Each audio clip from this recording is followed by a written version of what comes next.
23 juin 2008. Expérience 27, la communication et la création du monde. Après des années à ne pas pouvoir comprendre les autres, leur univers et l'intérêt de communiquer, il me semble que je peux enfin voir les choses clairement. Les différences d'opinion et l'impossibilité évidente de pouvoir réellement convaincre quelqu'un de quoi que ce soit s'il n'est pas déjà d'accord d'une manière ou d'une autre, m'a toujours semblé un gros problème dans la communication. Mais je viens de comprendre que ce n'est pas le cas. En fait, la communication n'est surtout pas faite pour ça.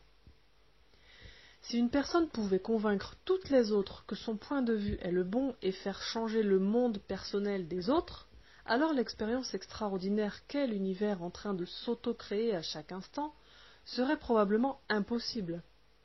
En fait, sur l'échelle de l'infini, il est probable qu'à force de convertir, il n'y aurait plus qu'un seul monde personnel dans l'univers, et au final il cesserait d'être, car la seule chose qui fait que le monde peut s'expérimenter d'un coup, c'est la disparité des expériences dont il est composé.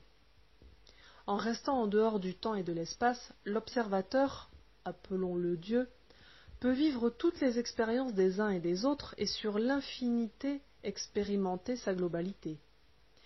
S'il n'y a plus qu'une expérience, c'est impossible. La communication ne sert pas à convaincre les autres, elle sert à aider chacun à faire évoluer son propre univers, car le monde est toujours en mouvement et il en sera toujours ainsi. En ce sens, la communication est un cadeau que nous nous faisons les uns aux autres pour permettre à nos propres mondes d'évoluer, mais uniquement sur notre voie. C'est pour cela que le message que nous avons pour l'autre n'est jamais celui que nous croyons, et que lui seul peut l'entendre. En aucun cas il ne peut pervertir son monde personnel et sa vision unique des choses. En conclusion, nous sommes tous uniques dans notre perfection et notre perception, et en un sens, chacun d'entre nous détient réellement la vérité. Nous sommes tous bénis et nous participons tous à la bénédiction du monde et à sa création à chaque seconde.